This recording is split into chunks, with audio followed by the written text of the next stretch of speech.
ข้างข้อไก่พี่น้องแต่ก่อนข้างนั้นมันขาด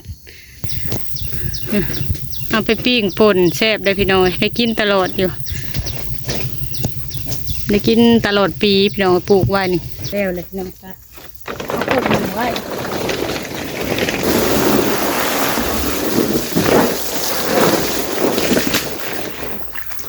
อันนี้ก็ได้เลยนะกันเฮาอันนั้นถ้าว่าตักในแดงยากมันตื่นโคตรเลย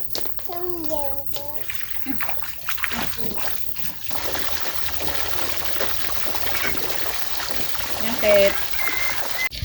โดยกับสบายดีและสวัสดีเด้อพ่อแม่พี่น้องบ่สุขสุขคนบรรยากาศตอนสายๆกันยังคืมอยู่มื้อนี้พี่น้องคืนนี่ก็ตกฝนจักมือได้สิหยุดพี่น้องตกคู่มือเขาเว้นพอดีว่ามื้อนี้กำลังสิเฮ็ดเวียกอยู่เฮือนพี่น้องสิแปลงบ่อแหนแดงใหม่มันหัวเถอะก่อนก็เลยว่าสิแปลงใหม่สิปล่อยแหนแดงใหม่พอได้ไว้เกลือไก่พอได้มันนั่นประหยัดนี่นะพี่น้อง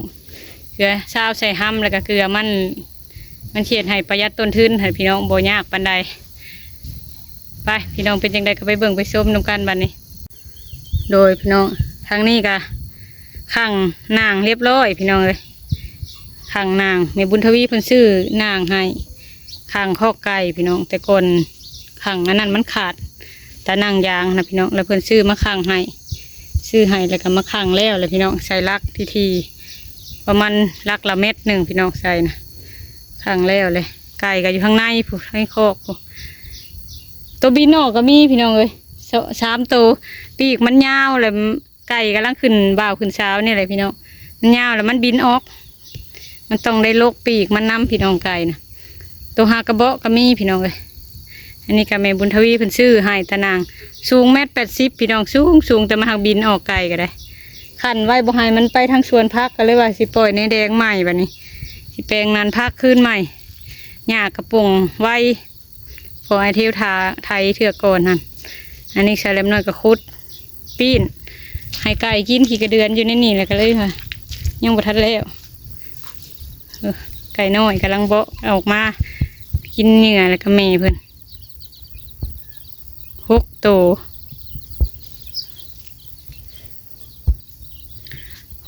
วฮะก็ปล่อยออกกว่าครั้งเป็นทิศหนึ่งแหละครั้งไว้ให้มันแข็งแห้งแล้วมันก็ออกมากินเนื้อเลย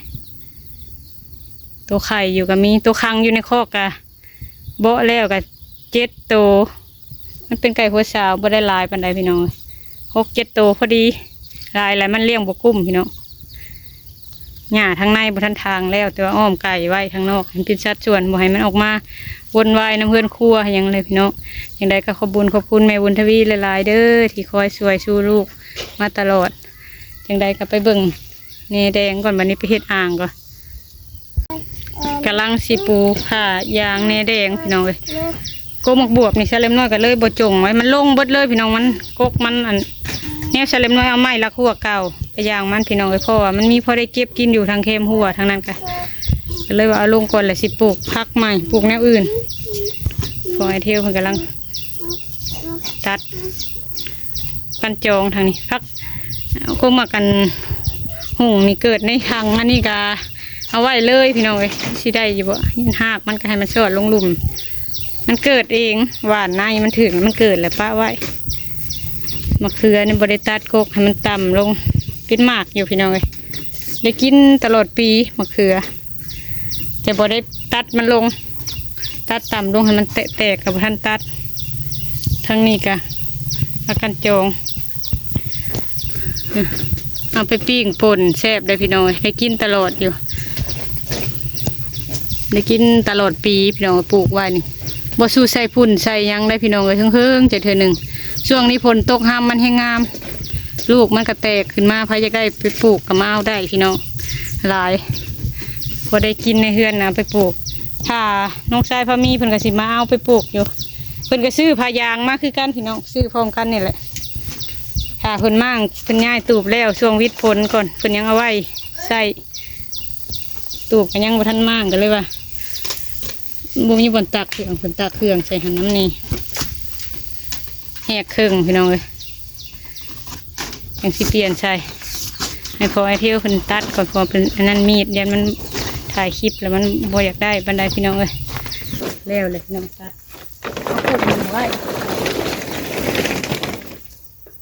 ลงขึ้นก่อนขึ้น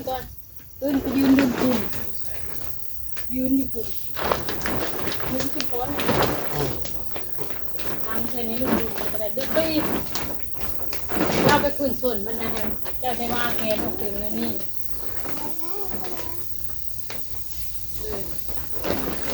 ยืนเข่งไปอีกเต็มมันพอมันพังลงเลยผมตีนมันด้วยก็จะน้อยจังผมจะมาลง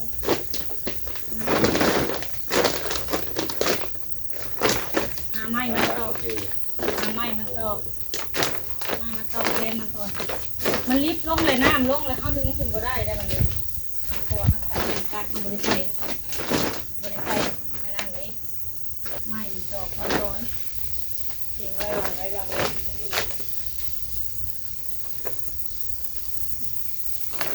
การต้มกุ้ง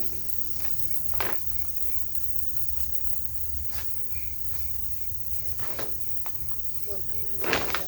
เตรียมนี่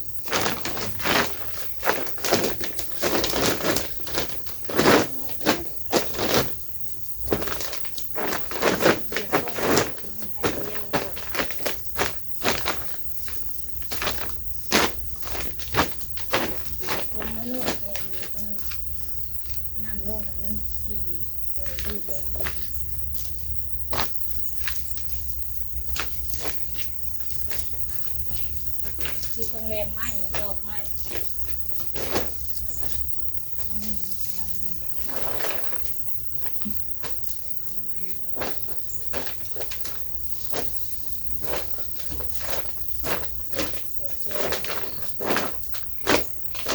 ตัวไม่เลิกเชียว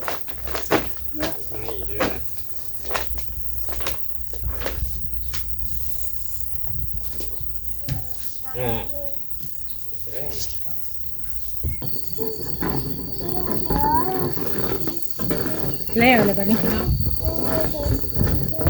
แล้วเลยสิเอาขี้งัวลงเฉไว้ก่อนให้ขี้งัวมันจมก่อนปกติขี้งัวนี่เอาลงห่อนลงก็ได้ร่อนนะตัวมันคงหมุนได้ลงพี่น้องเลือดหรือว่าเอาตัวแบบเส่ใส่ถังให้ขี้งัวนี่มันนอนก่อนแล้วแต่น้ำมันมาลงก็ได้แต่เพื่อทำยิบจะแล้วเจียวลงเลยลงให้มันนอนอยู่พื้นเลยพอใช้เล็บน้อยคุดให้มันเลิกแน่แล้วนะอันนี้ถึงว่าทั้งพื้นมันจะได้โดนไม่ได้โดนไม่ได้กันก็ได้ลงดูกันได้เสื้อหน้าไปห้ามบ่ลงพี่น้องเสื้อหน้าไปแล้วแต่ใส่ทางไว้แต่ตักน้ำมันลงเพื่อละคู่ละบัวข้าวแล้วดินกันยังเพื่อน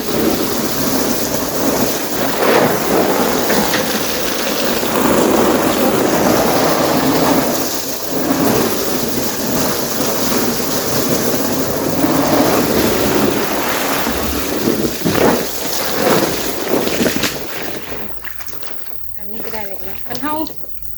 อันนั้นถือว่าตักในแดงยากมันตื่นโคตรเลย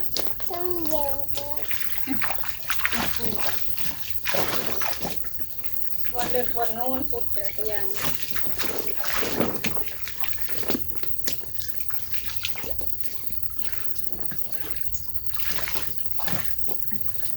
งัวลงเลยนี่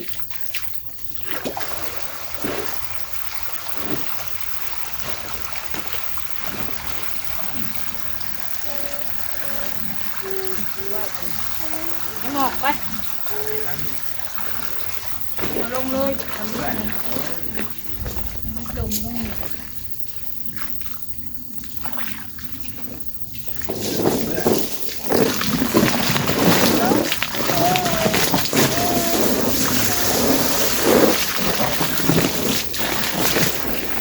แล้วน้ำลูกมันเต็มเนาะ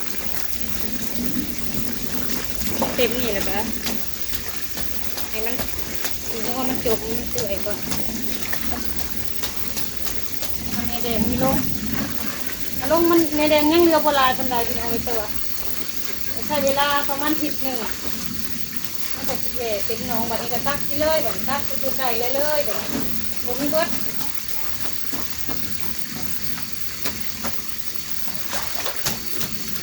สิเป็นปูอีกนั่นนี่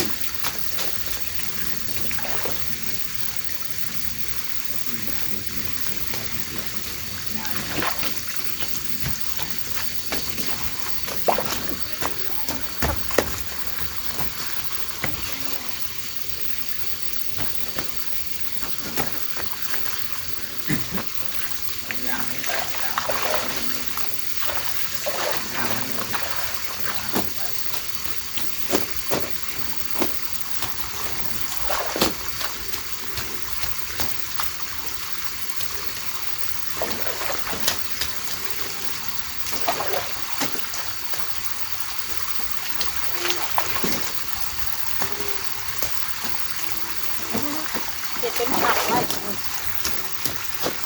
ผักเรื่องปลูกเครื่องใส่ก็ได้ที่มาขึ้นมาเกลือใส่แต่มีตัวเวลาเขาได้น้ำมันล้นมันก็ปลูกที่นี่น้ำมันเลยทั้งเถื่อเขาได้ป้าไว้มันล้นเขาได้หมดค่ะ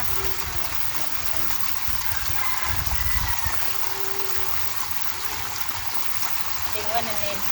ๆเดี๋ยวเขาเหยียบเลย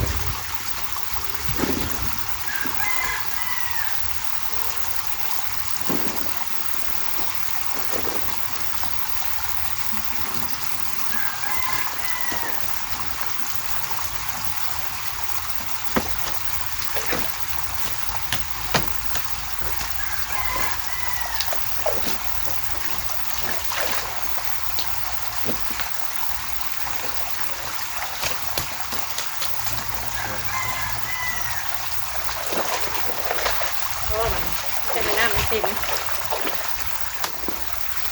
ก็มาหุงเปิดเองหวานไว้เปิดเองกับป้านี่เลย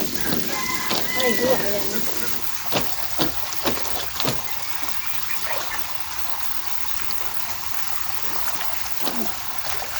ก็หลังหัว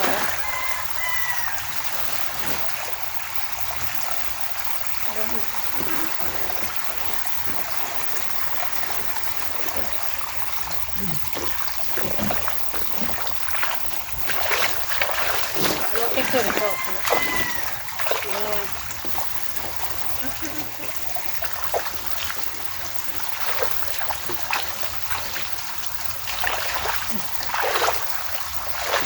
ขาเป็นแดงนุ่มนั่งเรือตัวนี้เกี่ยวไว้แปลนี่ค่ะ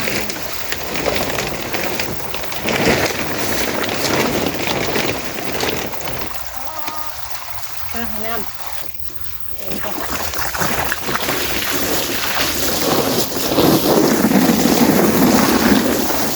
เทปมันเลยจังสิแกที่ใส่ขี้ม่วงนี่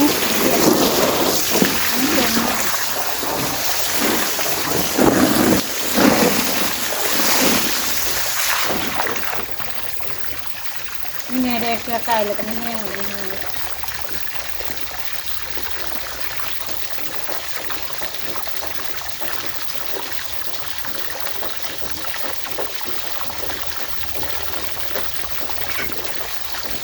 แต่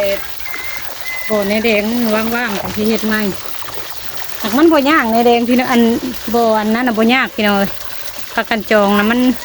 ซุ่มซื่อๆแห้งจนแตกเขือบแล้วมันยังบ่เป็นหยัง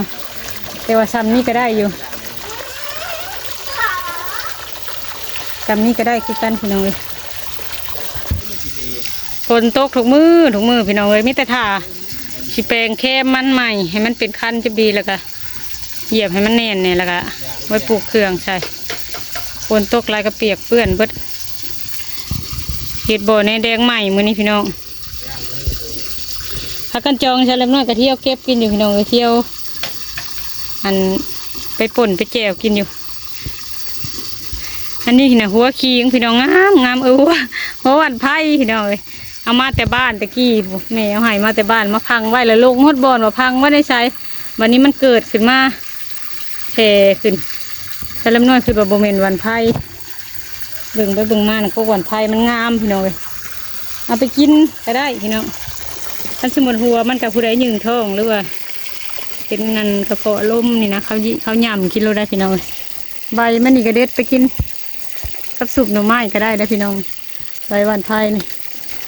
กินกับสุปหน่อไม้ก็ได้ทั้งเป็นยาเนี่ยพี่น้องหอม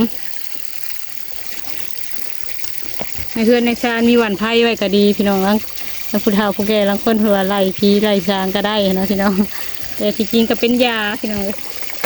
เป็นยาสมุนไพรเก็บกระเพาะกระเพาะล้มประเภทหนึ่งท้องนะพี่น้องมันเสียบมันหนึ่งเขากินบางคนก็กินแล้วท้องมันไหลเลือดแล้วมันไหลล้มโมเมนต์ไหลเลือดไหลล้มในท้องในกระเพาะงามคือยังนี่เพขึ้นเพราะขี้มินกับชูเพราะบักใหญ่ทางไว้แล้วมันเพออกนี่จะถ่าให้มันเต็มแล้วก็ให้ขี้งัวมันนอนลงก่อนแล้วก็เสียเอา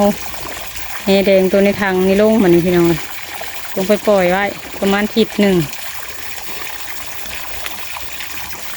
ไก่นี่มันโดดออกในซุ่มนี่คนมันเงาเลยมันป่งเลยมันโดดไก่รุ่นมันเบาะเถื่อก่อนค่ะเบาะช่วงซื้อมาทำอิฐเลยค่ะได้3 ตัวเหลือ3 ตัวใหญ่ไปเลยตัวผู้เนี่ยตัวเมย์เนี่ย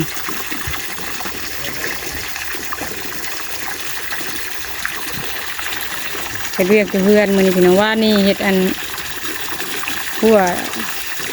ขันไก่ทั้งนั้นแต่เซเลมน้อยอัดแต่มันจะเข้ามาบ่ได้คือการชวนพักพอเซเลมน้อยเอาเงินตะนางมาอ้อมเซเลบไปเลยปล่อยในแดงมันแล้วเลยพี่น้องเลยมิตรทาให้ขี้งัวมันจมแล้วก็เอาในแดงลงปล่อยไว้ประมาณอาทิตย์หนึ่งพี่น้องเลยมันก็สิแผ่ออกเต็มอ่างเลยแล้วก็สิแปลงแถวแคบนะให้มันเพียงไว้ปลูกผักปลูกหมักพริกมีเบี้ยหมักพริกอยู่ว่าสิปลูกหมักพริกใส่หัวทั้งนอกกันบนทันทางนะพี่น้องมึงนี่งามมันเป็นห้องที่ชาเลมน้อยเคยทางมันงามขึ้นมาอีกโอ้ชาเลมน้อยทางไปแต่ละเทือชุดปุ่นมันสิบ่มีกกไม้ใหญ่วางที่ทางมันสิเป็นหญ้าขึ้นมาว่ามือมันแดดแล้วสิทางมันเปียกมันเปื้อนทางไปกันเปื้อนแต่ข้างเบื้องนั้นทางแล้วไปแล้วจังใดคลิปนี้ก็ขอจบคลิปก่อนพี่น้องมือนี้เห็ดเวียกอยู่เพื่อนพี่น้องเห็ดบ่อแหนแดงไว้เลี้ยงไก่ก็กำลังเบาะก็มีทอมอยู่จังใดก็สิขอจบคลิปกันเด้อพี่น้องขอบคุณเบิดทุกท่านที่มาให้กำลังใจสำหรับคลิปนี้โคลาและพี่น้องสบายดีเด้อ